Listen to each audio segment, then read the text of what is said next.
Hi மக்களே, படிச்சதுல பிடிச்சது ஒரு சின்ன கதை. ஒரு கிராமத்துல இளைஞன் ஒருத்தன் தான் ஆசையா வளர்க்குற மாட்டை எப்பவுமே அவனோட தோல்ல சுமந்துக்கிட்டே நடந்து போவானாம்.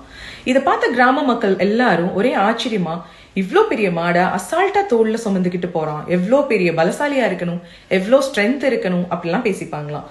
அதுல ஒருத்தர் போய் அந்த இளைஞன் கிட்ட கேட்டாராம், எப்படிப்பா உன்னால இது சாத்தியமாகுது, உன்னால எப்படி இவ்ளோ பாரத்தை அசால்ட்டா தூக்கிட்டு நடக்க முடியுது அப்படின்னு கேட்டிருக்காரு. அதுக்கு அந்த இளைஞன் சொன்னானா, இந்த மாடு சின்னதா இருக்கும் போது இருந்தே டெய்லி நான் இதை தோல்ல தூக்கிட்டு தான் நடப்பேன். இது கொஞ்சம் கொஞ்சமா வளர்ந்து பெருசானது எனக்கு பெரிய பாரமாவோ இல்ல இது பெருசாயிடுச்சு இவ்வளோ பெருசா இருக்கே அப்படின்னோ எனக்கு தோணுனது இல்ல.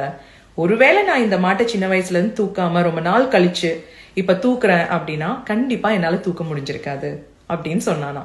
இதுல இருந்து நமக்கெல்லாம் டேக் ஹோம் மெசேஜ் என்ன அப்படின்னா, முக்கியமா ஸ்டூடெண்ட்ஸுக்கு அன்னன்னைக்கு எடுக்கிற பாடங்களை அன்னன்னைக்கே நீங்க படிச்சுட்டீங்க, புரிஞ்சுக்கிட்டீங்க அப்படின்னா எவ்வளோ பெரிய புக்கா இருந்தாலும் அது நமக்கு கஷ்டமாவே இருக்காது.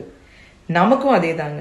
அன்னன்னைக்கு பண்ண வேண்டிய வேலைய கொஞ்சம் சோம்பேறித்தனப்படாம அதை ஒதுக்கி வச்சுட்டு அந்த வேலைகளை அன்னன்னைக்கு நம்ம முடிச்சிட்டோம் அப்படின்னா எதுவுமே பாரமா இருக்காது. திங்க்